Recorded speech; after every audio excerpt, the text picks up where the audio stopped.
Welcome to Discussing Dad Life, where we break down bullshit so you don't have to. I'm Void, this is No, and let's go. We're on. I know. Welcome to Fan Favorite Fridays. We were supposed to have some guests, but some medical things happened and they were unable to attend. So instead, we are going to go over some other things. But before we get ahead of ourselves, shout out to our sponsors. Candle Time. 5 different Scents. Candles. Yep. Scents. What are they again? Peach. Coconut. Sea Breeze. Lakeshore. What? Lakeshore. And Citronella. what he said. Yeah. So, yeah, as you were saying, we were supposed to have guests on today. There were supposed to be 2 girls joining us to talk. Yep. And that's more or less what we're going to be going on Fridays now, is having a sit-down conversation going over cheating. Who cheats more, men or women? Why do people cheat? Because they're emotionally immature. OnlyFans and cam modeling. Mm-hmm. We were going to cover roles in relationships, roles in parenting. Yeah, that's going to be a good one, I think. So a few different items, a few different topics that we were going to go over. Mm-hmm. And unfortunately, it was supposed to start today, but unfortunately some unforeseen stuff happened, and Yeah. we just hope everything's okay. Facts. Yep. So what we're going to move on to is something you had brought up. I just thought it was interesting. And we needed to I've heard of the theory before. I just never really watched any of the videos or dug into it too much. So we're going to do a quick YouTube summary. Yeah. a quick 4-minute summary on it. Yeah, dude, it's really interesting. And because it, like, when you look at the theory, I guess is what it would be, and you start going back, it's like, holy cow, like there are different stages. Like that's crazy to think of, and I never heard of that until like 6 months ago or something like that. Wow. And I was trying to tell the boy about it, and he was like, "What?" And I was like, "Watch, check this video out." And I showed him, and he's like, "What?" Yeah. It's pretty cool. So should we just go ahead and swap over and watch the video, or do you want to do pauses in the video, or how do you want to do it? Since it's only 4 minutes. Let's just watch the video, and then we'll talk about it. Okay, so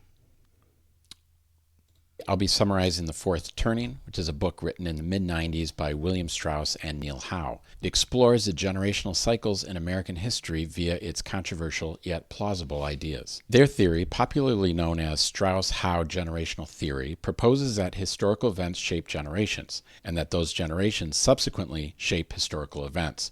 The authors use a metaphor of the seasons to describe the cyclical pattern of history, with each turning representing a different season. This interplay between history and generations could be one reason why we so often note that history repeats itself. Or, more accurately, not so much a repetition, but more so a rhyme. These rhymes typically occur in 80 to 100-year cycles, and one obvious example are the major wars that have marked the history of this country. The American Revolution in the 1770s, Civil War 90 years later, and World War II 80 years after that. This book has risen in the public consciousness as we find ourselves in that 80 to 100-year zone after the last major crisis.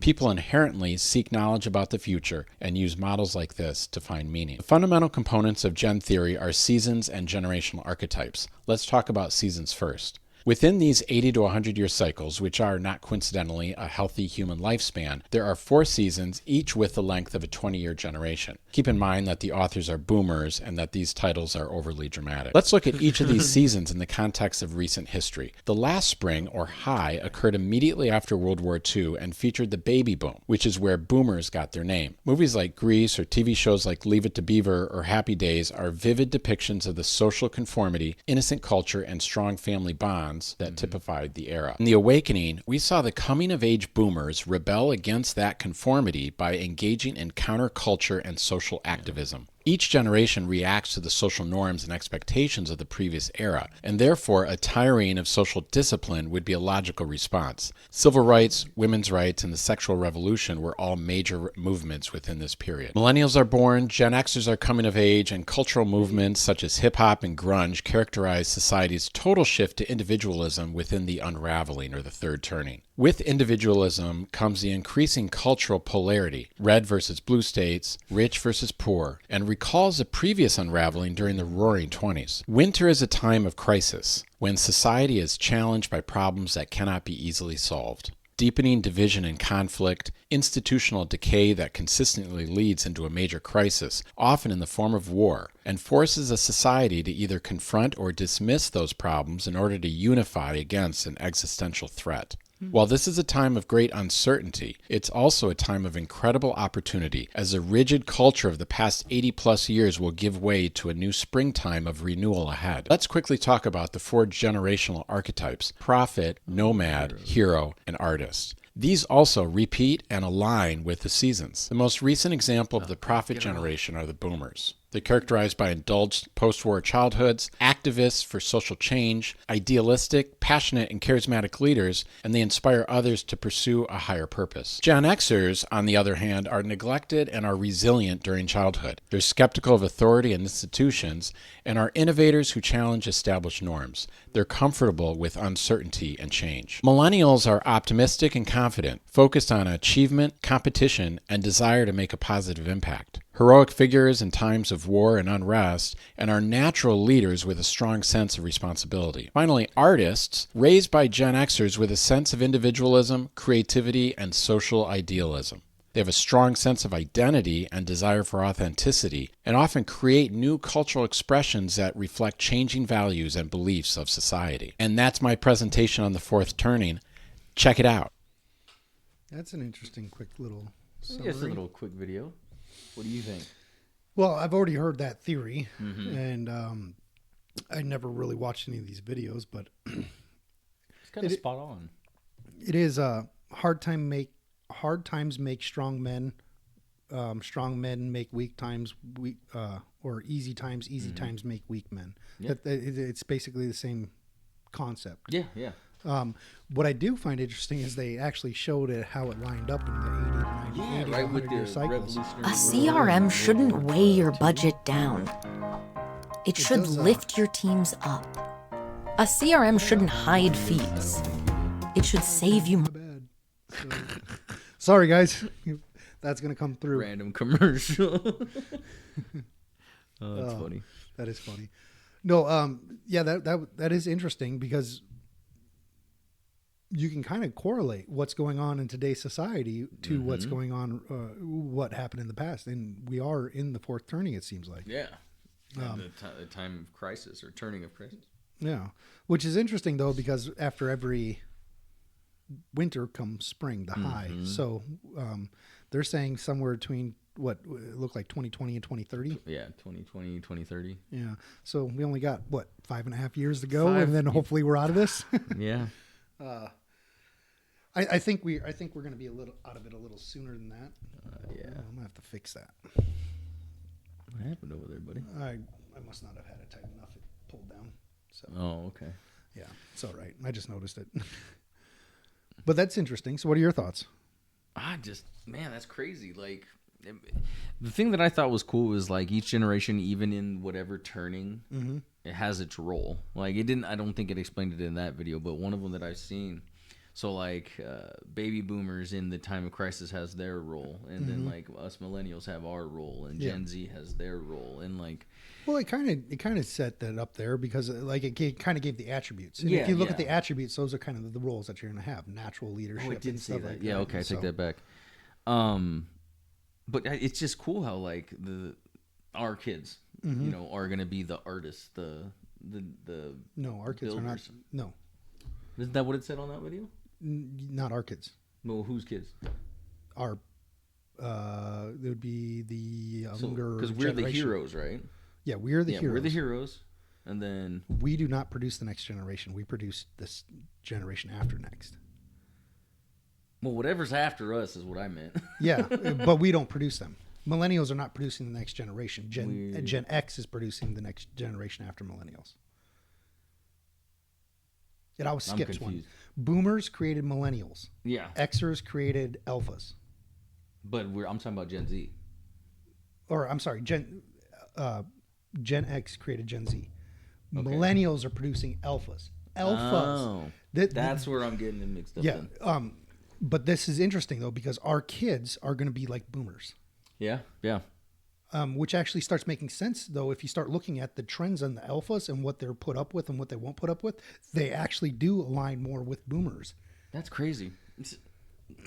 That is crazy. Didn't even think about that. So yeah, I got confused with the skipping. There's some overlap, obviously. Like older Gen Xers produced millennials. Yeah. Older millennials are producing younger Gen Z or Gen Zs. Yeah. Right? Because there is some overlap. It's not like a clear cut. Because I just look at my kids and I'm like, well, they're Gen Alpha or most of them whatever. are Alpha. Yeah. Now I'm all discombobulated. Yeah. Because Generation Alpha started, I think, in 2010, I thought. Let's just see here. 2010 to 2024. Yeah. So our kids are Gen Alpha. So my oldest is Alpha. He's the oldest Alpha. Yep, mine too. So okay, so that clears up a little bit. But what I thought was interesting was the differences and the roles that each generation still plays in each turning. Yeah. I thought that was cool as hell. Millennials range 1981, 1996. Yep. Damn. So that's also known as Gen Y. There are people born between 81 and 96, though some sources may vary by a year or two. The term was coined by William Strauss and Neil Howe in their 1991 book Generations, as they believed it was an appropriate name for the first generation to reach adulthood in the new millennium. So what I do find interesting, though, is millennials. There are so many different types of millennials. Like Zennials and Zillennials, yeah. And that term comes from the simple fact that they're the older ones. They're like the 81 to about like 86 in that range.